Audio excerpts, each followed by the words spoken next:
nice things. I have a nice car. I have a nice house. But what I prioritize is making sure that I invest first. I pay myself first. And like, I work with tons of nurses that make more money than me and are still struggling financially. And that's because they just haven't had that mindset shift of pay yourself first. Make sure that you are investing first before you do these things. Hey, journeyers. Welcome to the Journey to Launch podcast. I'm so excited because I have a special guest. And I know I say all my guests are special, but she's truly special because if you're an OG journeyer, she's been here since the beginning. She was on two solo episodes of the podcast or interview episodes and a roundtable discussion. Her name is Naseema McElroy. You know her from Financially Intentional. That's the platform and personal finance brand. She's also a published author, and she has been on episodes 16 of the podcast. So that's like way back when, where she talked about from being, a single mom that went from broke to paying off $300,000 in debt.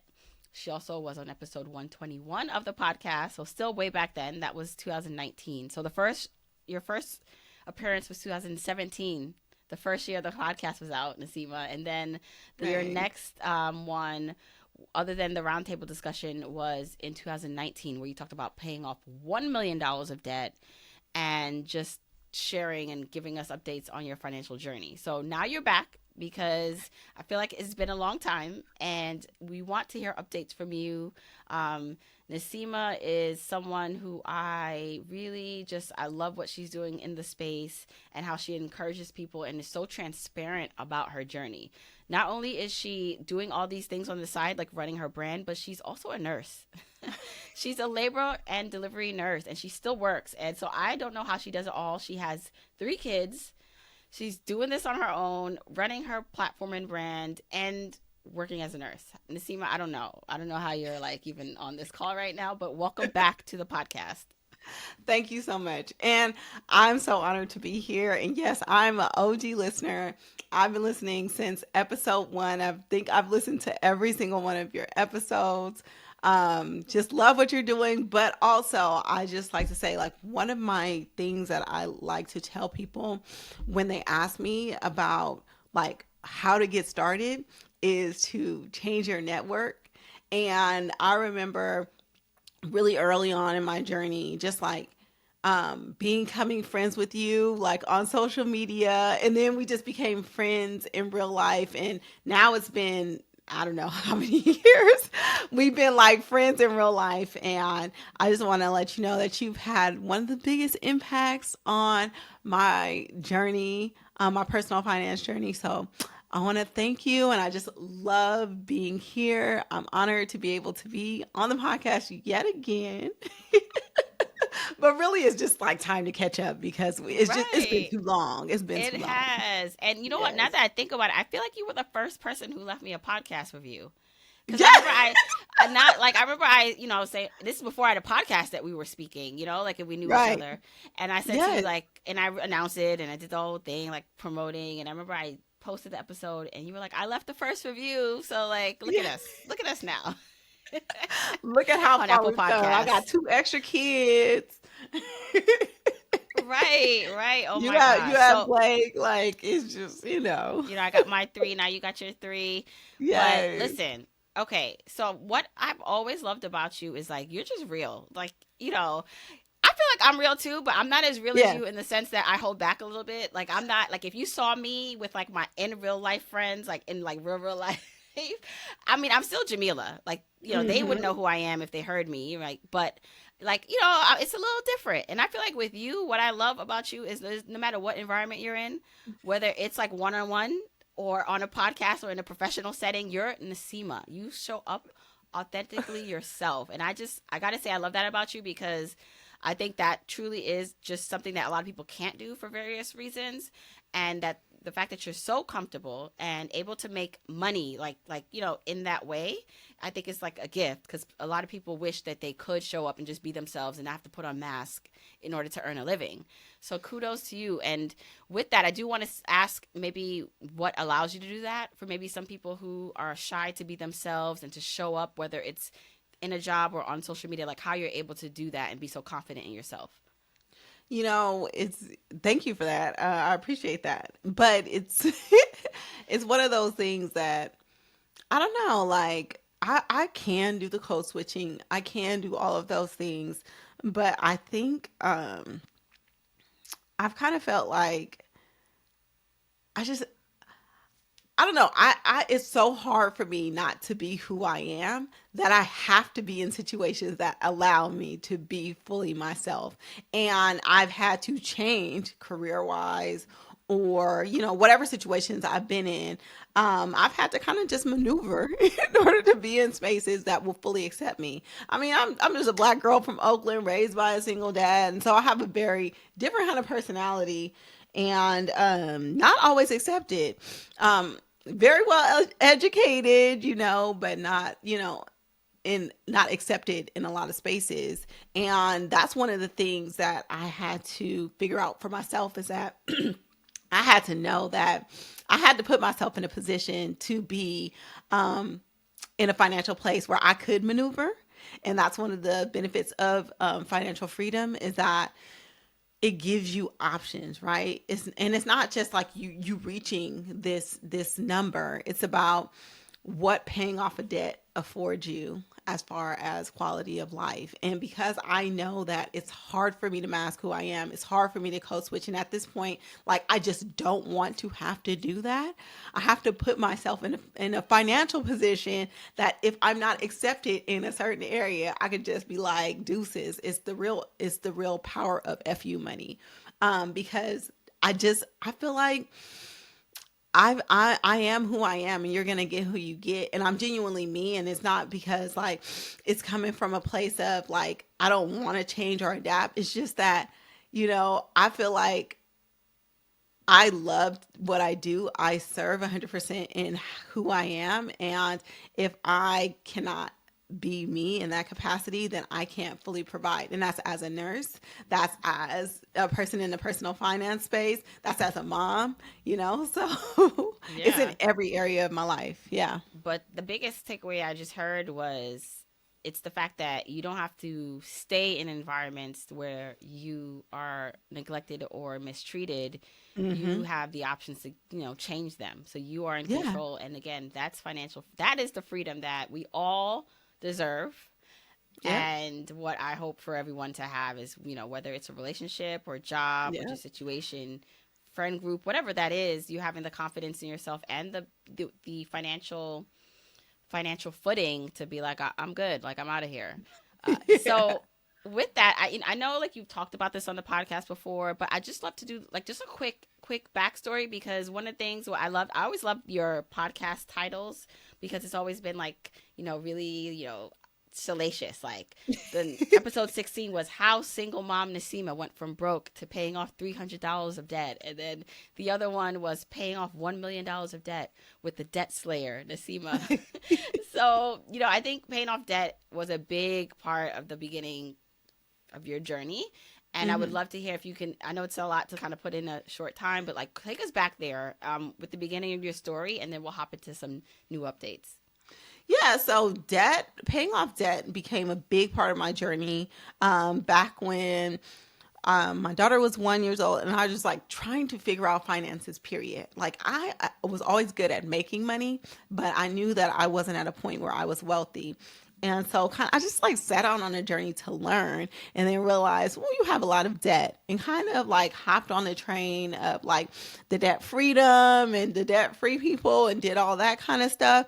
And like really saw momentum and got like really heavy into that space. And yeah, so my journey was really about paying off debt, but along the way, it was about gaining financial knowledge that I felt like I was gate kept, right? And so I started my platform literally just to share my journey of everything that I learned because I felt like if everybody saw this coming from somebody that looked like me, if I could do it, they can do it. So each one teach one is how I was raised. And so just kind of giving back. And so debt snowballed, zero based budgeted my way out of, when I first talked to you, it was like $300,000 in debt.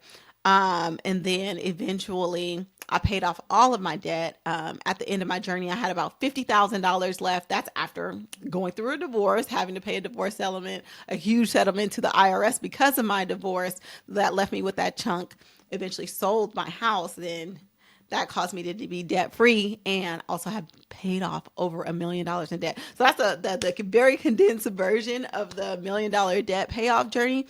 But what I want to highlight is that along that way, Jamila, listening to your podcast and just being friends with you in general is what shifted my mindset from that just focusing on debt payoff to financial freedom. Like, you are legitimately the person that introduced me to the financial freedom movement. Like, I did not know existed. I was like, what do you mean? Like, you can retire early, like you don't have to work your whole life. Like, I was that girl that was like on that path. You took the AP honors classes, you get into the top college, you go, go through college, go through grad school, get that job, work at that job for 30 years, 40 years, and then you retire and you climb that corporate ladder. And that's where I was at. And I was just like, wait a minute, so retirement isn't an age, like it's a number. Like, what is this? Okay, Jamila, like, tell me more. And just really started digging in, started, of course, followed your podcast, but followed all the people that you had as guests in my world. Like, has never been the same since. So I credit you for exposing me to financial independence and giving me the opportunity to be able to maneuver like I have through my life and career. So appreciate you, girl. Yeah, just spreading the good word. Yes. And as you talk, I'm like, I need to definitely do some more recent episodes. I know, specifically talking about financial independence. I definitely talk about like a buffet of things on the podcast and have different people on. But whenever I talk to someone who says, "Oh, you were the first person I heard that from," I'm like, I need to do some more specific financial independence episodes because there's someone new listening and they're probably like, "Oh, this is just like every other personal finance podcast." I'm like, it's not, No. but like, so I need to get into some of those specific topics again. So thank you for that reminder. With that, Yeah. yeah, with your story, I think, what was always, because you've always worked. So, I Yeah. think with me, like I had my corporate job, but, my goal was financial independence. And then I started Journey to Launch, and then I was able to quit my corporate job and just kind of rely on this as my vehicle while I'm on the path to financial independence. So we're not completely financially independent, but this is part of like our income source, my business that helps us get there. And I feel like with you, I'm always with the people who like have platforms, but then also still have jobs, like that they work a lot. I'm like, how do you still do it? Because I know when I was doing it years ago, 2017, 2018, it was so hard, and you have kids. So for you, what does that decision look like to still, be a nurse, to still do your business on the side, and to put so much time into both? Like, how do you, and to be a mom, how do you balance all that? Why not quit one? Does one make you more money? Is one more stable? Like, what's your decision process behind that? So let me just say, I love being a nurse. I legitimately love being a nurse, and I'm fortunate enough to make really good money being a nurse. Like, I am one of the top paid nurses in the world. Like, if you look at my income, and I share my income openly. And so nursing is really, really easy. Running a business and doing all this, like, people think I'm this influencer. I'm like, I'm not. That part is really, really hard to me. And it's that reluctance, like it's that reluctance to give up like this sure thing that I actually really, really love. Like, a lot of people are running from jobs that are toxic or whatever. I mean, sure, I've had really bad jobs, but as a nurse, of being like a labor and delivery nurse, I'm very satisfied. And if I'm not happy at one organization, I can leave and go to another one and find a better fit. And that's the luxury of my job. But in all, I still really love being a bedside nurse. Even you'll hear nurses saying, like, I'm putting the bedside. Like, that's the whole thing. It's like going into entrepreneurship and all this kind of thing. Nursing is easy. Running a business is incredibly hard to me. It's very time consuming. And I feel like I can make so much more money as a nurse and be able to turn that into, financial freedom for my family versus like a business, which I know like the income generating ability is not capped where my nursing salary is. However, to get to that place and being able to like balance, again, I have 3 kids, has not been something I've been able to do in my business, but something I've been able to excel at in my job, where I've been able to, I think I've crossed over, I haven't really announced it publicly, like put into the millionaire like status, like just from basically my 9 to 5. I do have some income from my business, but nothing in compared to how much I make from my job. And so, and I like that I can say I'm a 9 to 5 millionaire, you know, um, and again, like business has its own like, things, and I feel like I can go to work and I can cut that off, but as when I work in my business, it's like all day long I'm thinking about it. And so I like the ability to have something where I can just shut it off. And so Okay. I'm sure I can do so much more with my business. I just don't have the capacity right now. Maybe when my kids get a lot older, but working to my full potential and earning a really good salary right now is just what works. So I just have to ask then, why Hmm. do the business? Like, why pursue the business side of things if your income is so great? Like, because you could be, you could be sleeping right now. You could be coasting like while you're off instead of like putting into social media or doing other stuff. So I'm wondering Like that decision. And I'm literally. not saying hey, it's your No. life. You're not wrong, but I'm just like, so wouldn't your life be a little bit easier? Like, is it worth the Oh extra my effort God. for what you're doing? If I hadn't, I would think about it like if I hadn't started my business, like I would be like so much more rich. Like I could retire. Like honestly, I put a lot of energy and time into this, but honestly, I do it because I still love it. I feel like people need to hear from voices like me. People need to hear from voices like you. And like I am committed. This is my passion project. And also starting this business and doing what I do has amplified my life on so many different levels that I could have never imagined. Like I would have never met you, Jamila. I would have never been exposed to the people and the experience and the opportunities that have come my way hadn't I started this business. So sometimes it's not about the monetary gains that something gives you, but the quality of my life has changed dramatically just because I just sat down and started to share my story. And I don't regret that, and I still love having my podcast because honestly, like my podcast is where I like pick from people and I'm just like, oh, I need to learn this, like can you talk to me a little bit more about that? So I use that as, my platform where I learn. My social media is my creative outlet. Like, I don't call myself very creative. I don't think I'm very creative, but I like to have fun. And, I have fun on my Instagram and my social media. So, it's an outlet. And it served its purpose. So, like I said, like I do it as a passion project. Best believe I am like, should I keep on doing this? This is a conversation that I have every day. Because yes, literally, let me just tell you, Jamila, I worked 8 hours last night.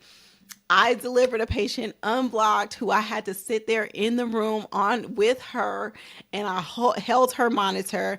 Like it was like vigorous activity for 8 hours. Got home, dropped my kids off at school, rested an hour, got on this podcast. Maybe I might rest an hour afterwards. Now I have to take my middle daughter to plastic surgery because she got a burn. So do that, come home, fight through traffic, and then go back to work for another 12 hours. So this is what my life looks like. But I'm so dedicated to what I do and I love it so much. Like, you don't know how excited I was to be able to talk to you today.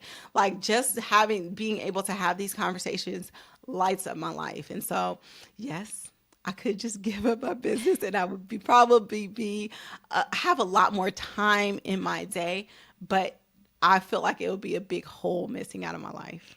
So right now for you, the benefit is a lot more than whatever it takes from you. It's giving you Exactly. a lot more from whatever it takes. So I mean, I love that for Yeah. you. I would just say though, take if you do just hearing your schedule just made me tired. So if you do like, feel free free though. Take some time off if you need, okay, to give yourself some rest, Yes. okay? Yes, yes, yes, yes, yes. Now, Yes, I yes. want to go into your income in nursing just because Mm-hmm. I every time I meet someone who happens to work in the medical field and is a nurse and they're talking about money, I'm like, oh, you got to check out my girl Naseema because she's a nurse and she talks about this. Can you just, I'll put all this in the show notes, but can you share your podcast name so they can check it out?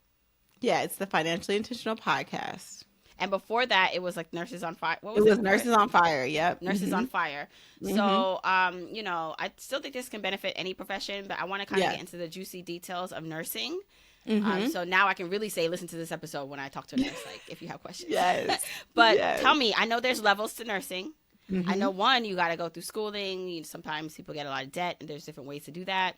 But I want to talk about like the levels to becoming a nurse and the income potential. So you're labor and delivery, but not everyone's a Mm-hmm. labor and delivery nurse. So like, is that um, the nursing position that makes the most money, or how can you break No, that it's down not for even me? that. What it Yeah. is that I'm a nurse in the San Francisco Bay Area. Period. Right. The San Francisco Bay Area, we have some of the best labor unions, and so we have some of the best labor contracts in the world. There are no other nurses like in the world that get paid as much as us. And that's just because of, first of all, we base our salaries off of cost of living. San Francisco Bay Area is one of the highest cost of living, but so is New York. But the labor unions there aren't as strong, right? And so let me just tell you, so I am a highly educated nurse. Like I don't have to have the degrees that I have to be in this position. I have two master's degrees. I have a master's degree in healthcare administration and a master's degree in family as a family nurse practitioner. Those degrees don't matter in what I do. I make the same amount of money in my job as a nurse that finished just like an associate's degree program. And some of my coworkers have had like diploma programs where back in the day they used to just like you graduate from high school and you go straight into a training program and then go straight into a hospital. Those are called diploma programs. We get paid the same. In California, or in our union contract is based off of level seniority, like how many years of service is how much you get paid, is determines how much you get paid. Labor and delivery in itself, because it is a specialty, might get paid a little bit more than other specialties. I mean, than like maybe a med surg, like a general nurse, but that's not what makes my pay so high. It's just a factor of me being in the San Francisco Bay Area and working as a nurse. My degrees aside, because people are like, "Oh, it's because you have master's degrees." Those degrees don't pay me anything. And even at my current hospital, like where I work, even like special certifications, I don't even get an incentive for that. It's literally because I've been a labor and delivery nurse for 14, 15, almost 15 years now. Yeah. So, can you share more about your income? Like, Yeah. because you also travel, like, I know travel nurse is a thing. You're not a travel nurse, right? I'm a No, staff nurse. Like you're a staff I, nurse, right? yeah, I'm not a travel nurse, and that's what people was like. Oh, you must be a travel nurse because travel nursing is where the money resides. That is not the case. In the height of like when travel nurses were like making all that big money, I was making that as a bedside nurse full time, whatever. So my base salary is over $100 an hour. Plus, if you count in, I work nights to accommodate my kids' schedule. So that's extra money on top of that. Sometimes extra $30 an hour. And then the different positions I do. So if I'm like a charge nurse, that would be like an extra $5 an hour. So that's like extra $35 an hour. So my salary can range anywhere from like 109 base an hour to 130 something an hour. And it just depends on what capacity I'm working in. But typically, I make anywhere from like $230,000 a year to 300 and something thousand dollars a year as a labor and delivery nurse with 15 years of experience. And how many hours are you working a week? I used to only do 312s, 36 hours, and just recently because this other baby that I had, and because my daycare cost went from like $1,000 a month to like $4,000 a month, I picked up a second job. So I work 312s and then 2 8s, and so I don't know. the math. I always forget the math. Yeah, so three But it's 12-hour shifts and two 8-hour shifts in a week. yeah, so 16. So 36 plus 16, whatever that is, 58 hours a week. And So this is that's at how that another. works. When you said you picked up another job, is this at another hospital or more It's at shifts a at that? totally different hospital. Hmm. Okay. Yeah. Hmm. Okay. So if I am a parent of someone who wants to be a nurse, or I'm in a position where I'm thinking of changing careers and I'm thinking I want to be a nurse, what is the best way to look at the earning, like being smart about how I get my degree, and then where I should look like in terms of earning potential? So I would say get your nursing degree the cheapest way possible. The cheapest way possible is going to be like through your community colleges, and then find a hospital that will take you with your AA degree and then pay for your bachelor's degree. Work there for a couple of years, and then the world is your oyster. You can work wherever you want. You can be a travel nurse after you get your experience. And I would say a lot of people hop on the travel nurse bandwagon from other states, not people in the Bay, because I looked at travel positions. They don't, like I said, they don't make more than what I make.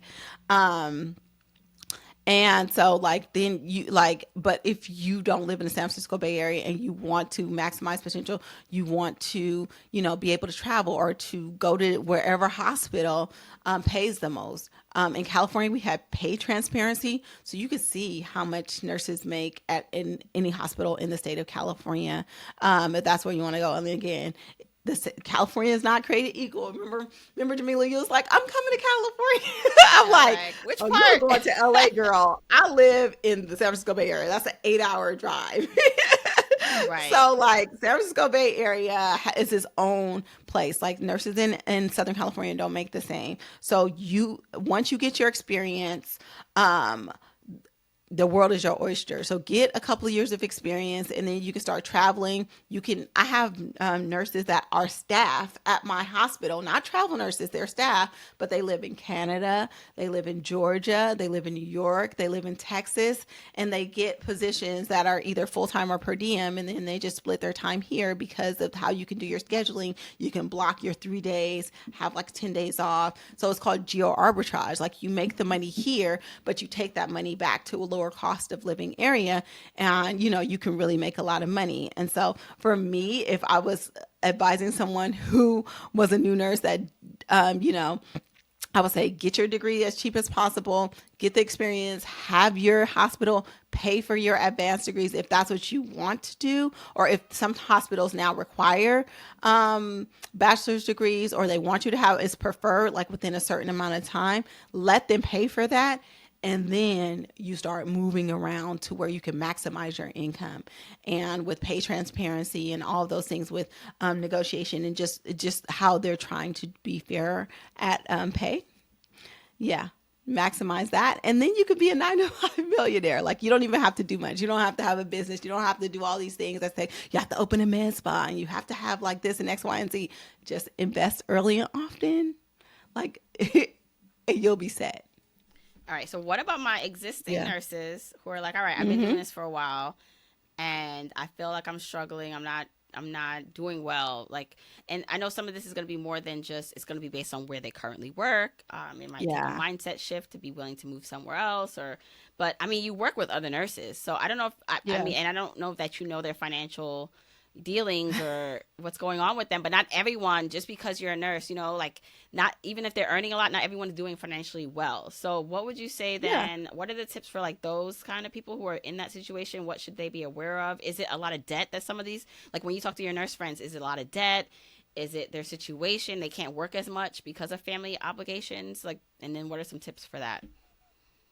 A lot of times it's simply just lifestyle inflation, Jamila, and they just don't know like how to invest. It's those two things together. So it's not like debt from school. A lot of people, most people didn't have as much debt. Like when I graduated, and like my part of my debt payoff journey was the $200,000 in debt I had. And like I said, I'm highly educated. Like, that's beyond the point. That's not even part of like me obtaining my nursing degree, right? But a lot of people just inflate their lives because of things that they're supposed to have. They're supposed to have a nice car. They're supposed to have a nice house. They're supposed to, go on these luxury vacations all the time. A lot of people like was getting BBLs with this travel nurse money and like all this kind of stuff. Like, that's fine, right? But what a lot of people don't do is, I mean, live your life. Like, I like nice things. I have a nice car. I have a nice house.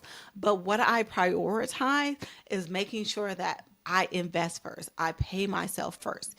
And like the nurses, I work with tons of nurses that make more money than me and are still struggling financially. And that's because they just haven't had that mindset shift of pay yourself first. Make sure that you are investing first before you do these things. And then, but after you've inflated your lifestyle so high, it's harder to kind of pull back those reins and start investing. And so I just like tell people to pause, take inventory on like where you are. Are you really where you want to be? What's really important to you? Make sure you budget in those things that are really really important to you. And you notice I said the B word because that's really really important. It's just like budgeting intentionally, and then start putting money away for your future self.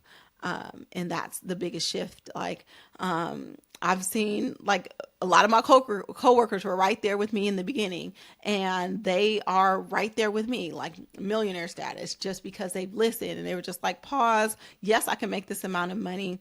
And yes, I can do all of these things, but I'm going to switch my mindset, start investing, making sure I'm putting my money away, and pay off my debt, and they've seen huge financial gains. So it's really just about that shift because we weren't taught this. I didn't know this until I was 36, and I want to give a lot of people grace, because I didn't know this until I was 36. So I didn't like readily implement this like in the beginning of my career. I had to stop. I had to be like, let me get this debt in check. Oh, now I know about financial independence. I'm about to stack all of my money. I'm about to invest in.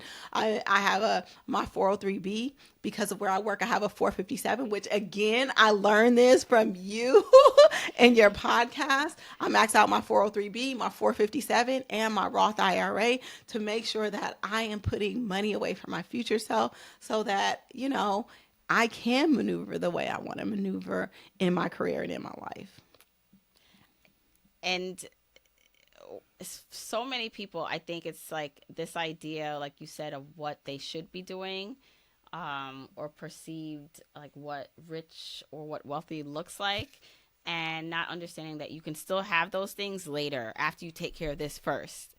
Yes. I gotta admit something. As you were talking about like the car situation, or just what, like, that lifestyle inflation, and I brought this up numerous times on this like podcast. And in this world, right, when we talk about financial freedom, I already know that and the people that listen know that it's more than just money. It's more about like the flexibility that I have with choosing how many hours I work and all this stuff, right? Yep. But whenever I meet Mm-hmm. someone new that kind of learns then what I do, and they're like, "Oh, you talk about money and financial freedom and like being like wealthy and achieving wealth," and I think like, "Oh, but like, are they expecting me to look a certain way? Are they expecting me to have a certain thing?" Now I know that that's not the case, right?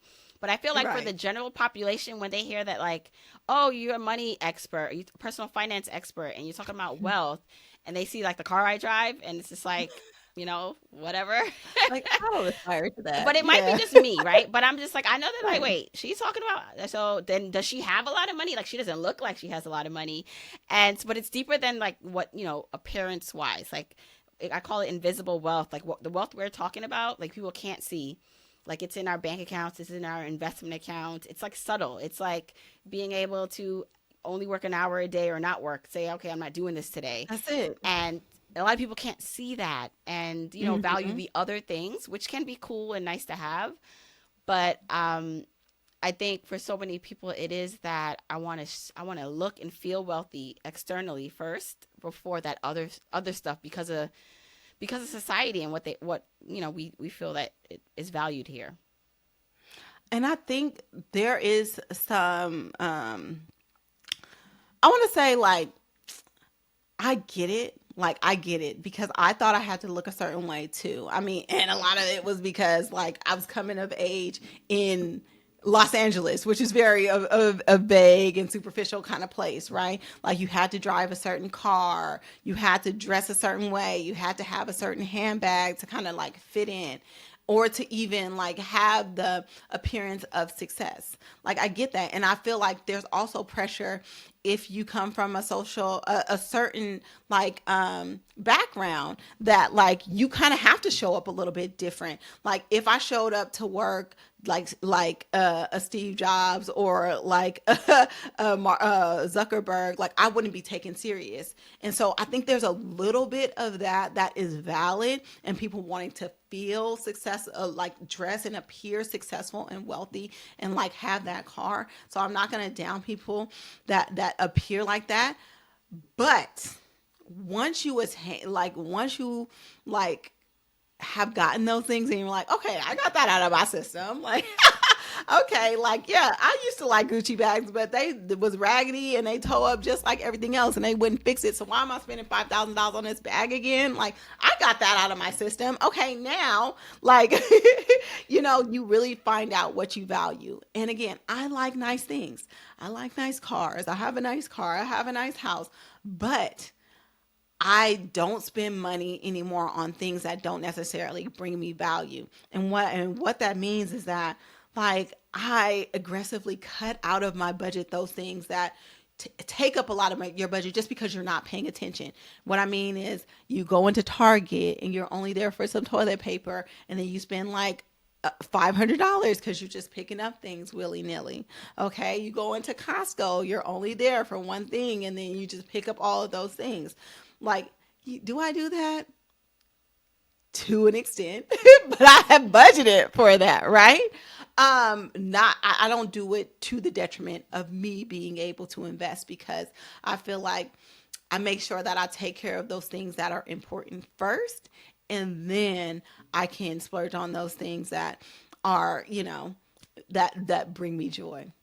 Right. I think what also is we're not saying explicitly too is that we are women of a certain age. Now, I was Yeah. thinking about that line that I used to hear older people say that when I was younger, and I was like, wait, how old were those people? Because I don't want to like age myself too much. Like, we're in our 40s, early 40s, Yes. which I still can't believe. Like, who put me in charge? Like, I don't Right. understand.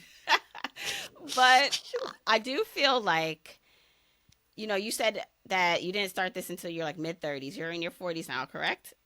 Yes. All right. I'm in my early 40s, and sometimes I feel like if maybe someone younger stumbles upon us, and when I say younger, I mean 20s, early 30s, and they kind of look at maybe what you have, right? Like you have that, you have the things now. You have a family, you have the things, your kids, but you're able to do all that. I now, family, house, all this stuff, and I'm like, but it took me a while to get here. Like, I Yeah. know it looks like I have all the pieces in place, but that wasn't the case in my 20s because I was building, I was learning. I Hmm. also too had a very nice car in my in my 20s and all those things. So I just think it's important to realize the stage of life you're in, and like not to put Hmm. too much pressure if you don't get it right away, all the things once at once in your 20s or even your 30s, because some of this takes time. And you're hearing from two older women, not too old, but just that a little further A along, little bit that more mature. Yeah. right, that Mhm. it's a we've built up and learned lessons and did all these things to get us to this point. Yeah, and I just want to say, like, I have made all the money mistakes, okay? Like, listen, like, I have made the money mistakes where people are just like, I mean, marrying the wrong person, buying houses, bankruptcy, like, all of the things, like, people say are financially devastating. I have been through all of those things, and still I was able to get here. So I just want like people to know that if I'm able to reach this level of financial success, where I still have a long way to go, but like if I can do these things in spite of all of the stuff that I have gone through, like just to give you a little bit of hope, like wherever you're at, it's not too late to start. You don't have to be perfect. You don't have to have it all figured out. You just have to put one foot in front of the other and keep on going and learn from those lessons and keep on moving. I just wanted to give you hope that it's possible for you too. So, Yeah. What I'm seeing too, based on just like we were talking earlier about you able to juggle all the things you're juggling, being a mom, working, like you saying you got degrees that you probably didn't even need to get. You are very ambitious, right? And yeah, that internal set point is like it's so underrated in terms of why people are where they are. I would say yeah. that, I'm not as ambitious as you. Well, you know what it is? What? Oh, Well, let's not compare because I don't want people to compare. It's not comparing. It's more like I like energy. Like you would have listened. I don't know if I'd be showing up for Journey to Launch if I had like a job I really loved. I would show up for a podcast here and there. I like drop a right. podcast like once a Hmm. month maybe. Right. But you know what I'm saying? Like I just feel like it's different and that's okay. But what I'm seeing across most of the people that have reached a level of financial stability and success is it's not just financially. It's like this drive, this ambition, this confidence, this not that things are perfect, not that you don't make mistakes, but this kind of like like a it's a you're an ongoing learner. You're not your mistakes. You continue to try. And so one of the things I want people to hopefully walk away from this conversation is a lot of the external things that you want or the places you want to be, it's going to be an internal job first. It's going to Hmm. be wondering, okay, what are the things that I need to work on internally to help improve my mindset if I know it's not there, or who can I place around me, or what rooms can I get into, or situations that can encourage me, because honestly, that's the thing. Like we've all, for the most part, are. I know there are different advantages and disadvantages we have, but I mean, I've met people who are uh, disadvantaged to a point where like they really had less or started out with less, and then they're miles ahead in terms of money. It's not so. I just want to Hmm. encourage you that a lot of it is external, but a lot of it is internal, and to like work on those internal the mindset and habits that you have to help you get to where you want to be. And I remember hearing that early in my journey, and I was just like, how do I do that? Like, how do I change my circle of influence? Like, how do I like change my mindset? And one of the biggest things in this day and age was just like changing my circle, like changing the messages that I heard, right? So, like, my social media was just filled with people that I aspire to, and eventually, like, reaching out to those people. And just like you, Jamila, like, those people became my friends. Those people made it possible for me. Listening to podcasts, wherever I would go, listening to personal finance books. Like, it's just not a one and done. You can't hear this stuff once and think that you're going to get it. You have to hear it over and over again until you can repeat it and then actually take action on those things. So I just want to give people hope, like, like, even if you're for whatever circumstance you're in, whatever is going on, like, even if you're not a natural like go getter, like, I've always kind of just been like very ambitious, like, even if you're not, you can cultivate that. And how you do that is, again, changing your circle of influence, changing those messages that you hear.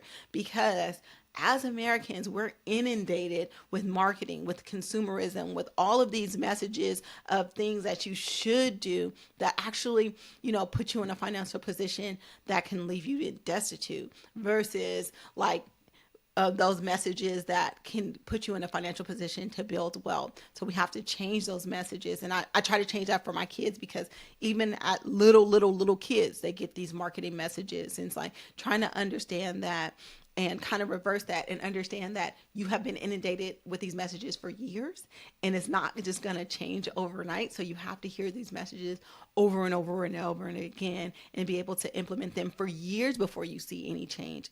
So overnight is success. It looks like overnight success for us, because if you look at our stories and you see the short amount of times we've been able to, do the things that we've been able to do, it seems short in hindsight, but it took us years and years and years to Years. build to where we're at. Yeah. Well, I'm glad you brought up the kids because I know that's like a big part of what you talk about now, having like different. Yeah. What are the kids' ages again? Your our oldest are the same age, so that's 10, Yeah. right? 10, and then you 10, have a 5 year old, and then a uh-huh. one-year old. Okay, Yeah. so right, we're kind of, and All I have girls. 10. Yep, all girls. So I have 10, 8. Like I'm at the point where I forget their ages now. 10, 8, and 6. But Yes. I love when you share on social media like how they're on path to becoming millionaires by I think a Hmm. certain age. And so let's talk a bit about that, like how you're setting them up for success, and your advice for parents who are looking to do the same for their kids. First of all, I set myself up first. And let me just say that, like, I feel like a lot of times we'll do things for our kids that we won't do for ourselves. But our kids have the privilege of time on their side as to where we don't. So I tell people if they're not at least maxing out like a Roth IRA, later for those kids, okay? So I got I to the agree. point again when I was when I was maxing out all of my accounts, that I was just like, all right, let me focus on these little kids, right? And it started with me doing a college savings and for my oldest daughter. And I don't know if you know Hillary Hendershot. Like she was one of my mentors, and she was just like, okay, like we don't know like what the college situation is going to be, so just like make it your goal to save $100,000 for your daughter for college, and then you figure out the rest. Like $100,000 is a great jump start. So I started with that, and then I wanted to teach my kids to invest. And so I started a brokerage account for them where I was teaching them to be owners versus consumers. And so, like, my youngest daughter at the time when I started the brokerage account, she was like 2, but she can recognize McDonald's. She can definitely recognize Tesla. Like when she started to be able to verbalize those symbols, I was like, all right, cool. We're going to own this. So I used initially an app called Stockpile where it wasn't like like the stock like it wasn't the trading the ticker symbol. It was actually the visual like they would have on their marketing, so they would go and pick their stocks. So I let them pick their individual stocks in that account, and so that was just like their little fun money, which I put like $20 to $100 a month in there, and then they would be able to pick their stocks. And I also use that for birthday gift money because it was easy to send a link like, oh, here are their wish list for stocks that they want to buy for I asked for stocks instead of like birthday gifts because I got a whole lot of toys and clothes and all that Yeah. kind of stuff they don't need anymore. So I use that account for that. And then later on, when they started being able to work in my business, they started appearing in my marketing materials, and so therefore they could say that they're generating income. I started their retirement accounts. So my kids have 529 accounts. They have their Roth IRA retirement accounts, and then they have their brokerage accounts. And so this is my way of like transitioning them into like shifting that mindset of being an owner and investor, like understanding how money works, and having them play an active role in, you know, being able to learn the stuff that I didn't learn until I was in my late 30s. Right. So, all right. So, Yeah. 529 account, which is the college account, this college specific college Mm-hmm. account. The Mm-hmm. custodial, so it's when you say brokerage account, it's a custodial account that they will have Right. ownership over after a certain age, right? Yeah, it's a UTMA or a UTMA. It depends on like which one you Mm-hmm. open up. But yeah, that's a custodial brokerage account. So when they reach the age of majority, and that depends on what state you're in, it could be 18, it could be 25, it could be 21 in a certain state. Like those accounts belong to them. You can't tell them what to do with those accounts. Right. That's why that's the littlest money, Yeah. money in Well, those and accounts. then you have the Roth IRA. Well, and I want to go back to Yeah. that too, because I know some Uh-huh. parents, go back and forth on this. And then you have the Roth IRA, Hmm. which you're able to Hmm. open up for them because they're earning income in your business. Hmm. And this is for anyone who's, whether you have a business and they, talk to your tax and accountants and, figure that all out first Yes. before you, listen to us, because but you can, if they're earning income, especially if you have like a 14-year-old, 13-year-old It's who just earning actually has a income. job, any earned income. So it Hmm. could be with the business, or it could be if they're earning outside at another business, They could you be can take walking the some of their dog. They can money. be babysitting. Right, Yeah. right. They can have that earned income go into a retirement account that, like you said, that time, because they have so much time. By this, it could be start with $50 a month, grows to, you know, hundreds of thousands and millions by the time that they're our age. Now, what would you say to the people? You already mentioned that it's kind of smaller than the rest, but that custodial account, I know the back and forth and the pros and cons are, well, at least with the 529, it has to be used for something school wise. And I know they just made recent changes to that where it can be transferred or switched into, I think, a A invested Roth or IRA. Roth IRA. Hmm. Um, Hmm. but there's some people that say, well, they look at it if they're looking for college, the financial aid looks at their assets and that may be go against them, so they won't get financial aid. But how are you looking at that when you're thinking about building wealth for them? Like, is there anything that gives you pause, or you're like, well, no, I'm not looking at it like that because I expect them to be here and not need that? So it's like the whole thing is that I'd rather be prepared than not. I don't want to set my kids up to start at zero. And so that's my goal, like overall, right? I just want to be prepared. And those accounts have like different jobs, right? So I understand like the 529s and the money counting against them and all that kind of stuff. But best believe, like that 529, I had their in separate accounts, but I'm actually going to combine them into one big family 529 where all the money goes in for all of them, because what happens is you can change the beneficiary at any time. So I can change the beneficiary. Say my daughter doesn't want to go to college. Okay, my oldest daughter doesn't want to go to college. I can change the beneficiary now over to her second daughter. I mean, my second daughter and her sister, and just be like, okay, this is your money for now. And then I can change it to my youngest daughter, whatever. I look at that as like a family bank. Like that money is gonna be there and it's gonna grow, and I'm gonna continue to contribute to it as an educational fund. $30,000 of that can roll into a Roth IRA after it's been in the account for, I can't remember the years, 13, 15, something years, which it will be for all of my kids, right? So cool. Like that's like one way I look at that. But best believe my daughter will be, when she's in junior year, she'll be applying for scholarships. If she wants to go to college, she'll be applying for grants. Like that's not the end all be all for college funding. Like, I'm good Yeah. friends with Chris Corinthian. Like he has a strategy to graduate from college wealthy, right? By using grants and loans and investing those and all that kind of stuff. He has a framework. So we're tapped into that. That's one bucket, right? The other bucket is like, I want to be able to, for their brokerage account, use that money for their first car, for their house. Like, and so all of those things have a job, but also there's flexibility in it so that we can use it as we need it, as things change, as laws change, and so I just rather be more prepared than to sit there and like be like nitpick like, oh well, they get to have their money at this age, whatever. um, Focus on financial literacy early, and then be able to have money available for them so we can stop like starting over from zero, and hopefully they can like instill those lessons and be able to provide the same things for their kids. Which is why I think it's just like it's better just to have like good problems than like you can't like you have options Yeah. to solve those problems even if you're confused at that point Yes. still, versus like you have Yes. no options. So I Right. know that sometimes we get tripped up on what's the best decision, pros and cons, or I don't know, even with investing, like, oh, I don't know, should I put it in the 401k, or should I put it in a Roth IRA? Put it in something. Put it in something that Something. that Just do it.